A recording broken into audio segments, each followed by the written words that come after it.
بسم اللہ الرحمن الرحیم۔ السلام علیکم بچوں، کیسے ہو آپ؟ امید ہے آپ لوگ خیریت سے ہوں گے۔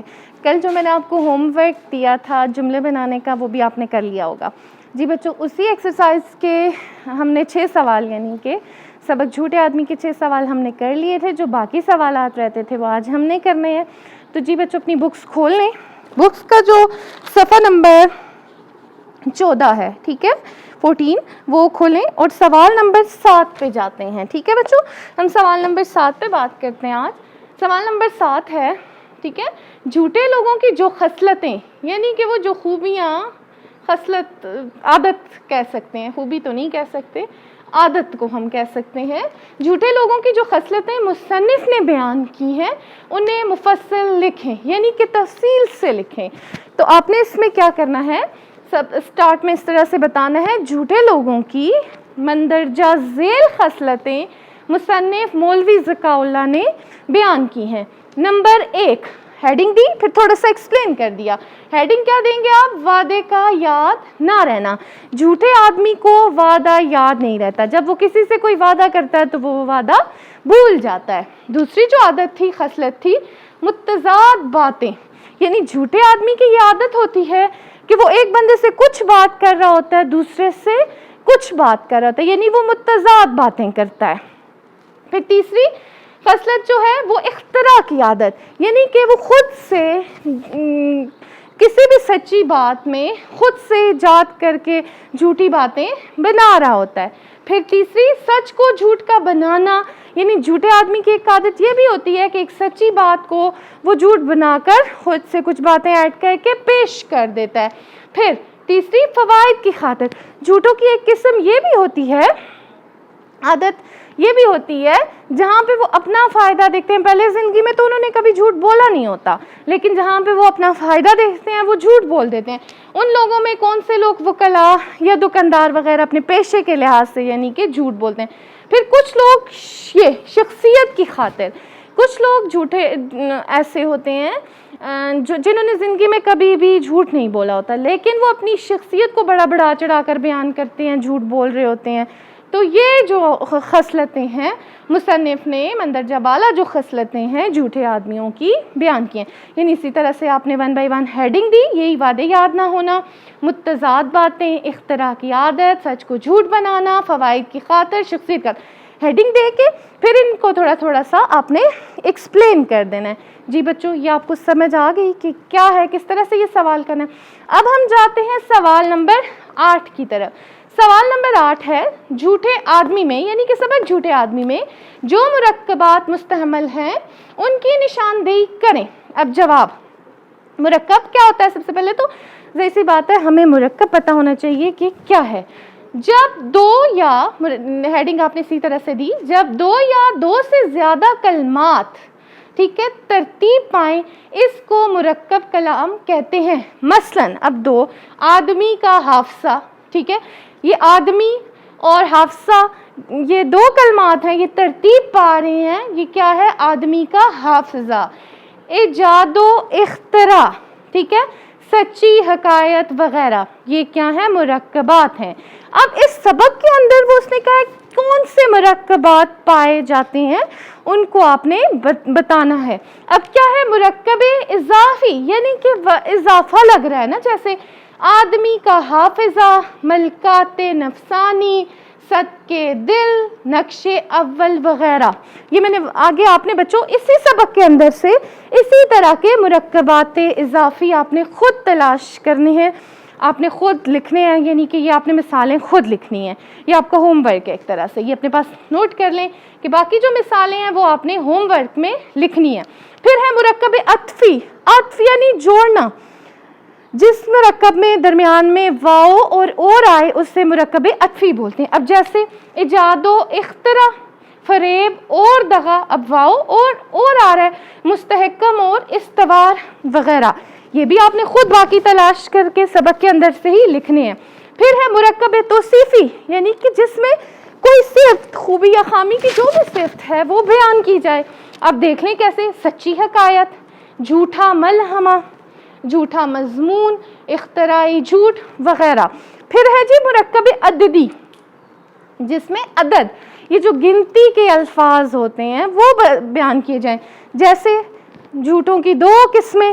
اب یہ 2 قسمیں، 2 گنتی کا عدد بیان کیا جا رہا ہے، تو یہ مرکبات اس سبق میں استعمال ہوئے ہیں. یہ میں نے کچھ آپ کو بتایا، باقی بچوں آپ نے خود تلاش کر کے لکھنے ہیں. اب بچوں ہم جاتے ہیں سوال نمبر 9 کی طرف. سوال نمبر 9 ہے ہمارے پاس، مرکب مصادر کون سے ہوتے ہیں؟ 5 مرکب مصادر لکھیں. اب مرکب مصادر، ٹھیک ہے، مصادر جمع، مصدر کی جمع ہے. الفاظ کی بے شمار قسمیں ہوتی ہیں جن میں سے ایک قسم مصدر بھی ہے. مصدر کے معنی ہے ایسا لفظ جس کے آخر میں نہ آئے، نہ آتا ہے. ٹھیک ہے، یہ کیا آتا ہے اس کے آخر میں؟ نہ آتا ہے. یہ لفظ خود کسی لفظ سے نہیں بنتا، مگر اس سے بہت سے نئے الفاظ بن سکتے ہیں، اس لیے اس کو مصدر کہا جاتا ہے. ٹھیک ہے، جبکہ مرکب مصدر کی تعریف کچھ یوں ہے. مرکب مصدر، اب اس کی تعریف کیا ہے؟ مرکب مصادر وہ ہوتے ہیں جن میں مصدر کے ساتھ کچھ اور الفاظ بھی استعمال ہوتے ہوں. مثلا بھول جانا، آخر میں دیکھیں نون الف نہ آ رہا ہے. بھانڈا پھوٹ جانا، نون الف نہ. سچ کہنا، نون الف نہ. روٹ جانا، پھر وہی نون الف نہ. ملمہ چڑھانا، نون الف نہ، وغیرہ. یہ ہیں جی مرکب مصادر. 5 آپ نے، یہ کتنے ہو گئے؟ 5 ہم نے لکھ لیے. اس کے علاوہ آپ 5 اور بھی بچوں لکھ سکتے ہو، یہ بھی آپ کا ہوم ورک ہے. ابھی آپ لوگ بک کا ہی صفحہ نمبر 14 کھولیں. یہ بچوں یہ اینڈ پہ یہ باقی 9 کوسچن ہمارے مکمل ہو گئے. یہ آپ بک کے اینڈ پہ دیکھ سکتے ہیں. یہ اس طرح کے جو آؤٹ لائنز میں چیز آئی ہوتی ہے، یہ املا اور تلفظ کی تعریف ہے. یہ میں ابھی پڑھتی ہوں، آپ سن لیں. یہ اس میں سے بعض دفعہ شارٹ کوسچن میں یہ دے دیا جاتا ہے کہ املا اور تلفظ کی تعریف لکھیں. بعض دفعہ معروضی سوالات میں دے دیا جاتا ہے، تو یہ آپ نے ان کو بھی ساتھ کرنا ہے. پچھلے چیپٹر کی بھی میں ابھی ہی کرواتی ہوں اور اس کی بھی میں آپ کو ابھی ہی کرواتی ہوں. ٹھیک ہے، اب جیسے ہے املا اور تلفظ. املا اور تلفظ میں وہی صورت اختیار کی جائے جو اہل زبان میں رواج پا چکی ہو، یعنی اردو میں بات کرتے ہوئے اردو ہی کا لب و لہجہ اختیار کیا جائے، چاہے وہ عربی زبان کے الفاظ سے متعلق ہو، انگریزی یا کوئی اور زبان. تاہم یہ اصول قرآن مجید اور حدیث مبارکہ پر لاگو نہیں ہوتا. یہ املا اس میں سے کوئی بھی یہ آپ نے یاد کر لینا ہے. اور دوسرا آپ نے اس میں سے ایم سی کیوز آ سکتا ہے. اور دوسرا آپ جائیں صفحہ نمبر، بچوں آپ لوگ صفحہ نمبر کھول لو 9. جی صفحہ نمبر 9 پہ محاورہ اور روزمرہ کی تعریف یہ لکھی ہوئی ہے. یہ آپ کو نظر آ رہی ہے نا. اب جیسے ہے جب 2 یا 2 سے زیادہ الفاظ حقیقی معنوں کی بجائے مجازی معنوں میں استعمال ہوں تو اس سے محاورہ، وہ محاورہ کہلاتا ہے. یعنی کہ حقیقی معنوں کی بجائے الفاظ، جب 2 یا 2 سے زیادہ الفاظ کا وہ مجموعہ جو حقیقی معنوں کی بجائے مجازی معنوں میں استعمال ہو تو اسے کیا کہتے ہیں؟ محاورہ.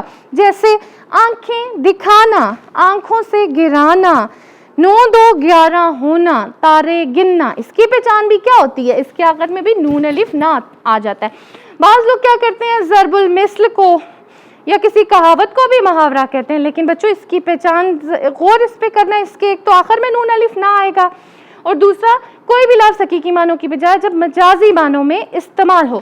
اب جیسے شور مچانا حقیقی معنی ہے، مجازی معنی ہوں گے اودم مچانا.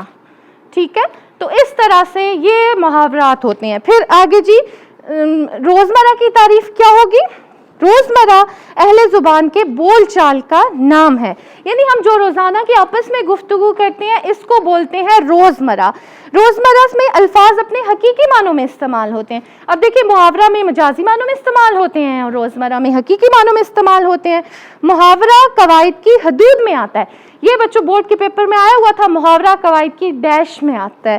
تو اب یہ ذہن میں رکھنا ہے کہ محاورہ قواعد کی حدود میں آتا ہے جبکہ روزمرہ قواعد سے بالاتر ہوتا ہے. اسی طرح محاورے میں تبدیلی نہیں ہوتی جبکہ روزمرہ میں اہل زبان کے مطابق روزمرہ بدلتا رہتا ہے. یعنی محاورہ میں کوئی بھی تبدیلی نہیں ہوتی اور روزمرہ میں تبدیلی ہو سکتی ہے. ٹھیک ہے. یہ بھی آپ کوئی سے 10 محاورات کو لکھ کے ان کو جملوں میں ذرا کاپی پہ استعمال کر لیجیے گا. جی بچوں ہمارے 2 چیپٹر جو ہیں وہ بالکل مکمل ہو گئے ہیں انشاءاللہ. اب دوبارہ سے ہمیں کل نیا جو چیپٹر ہے اس کے ساتھ دوبارہ سے نیا لیکچر ہوگا.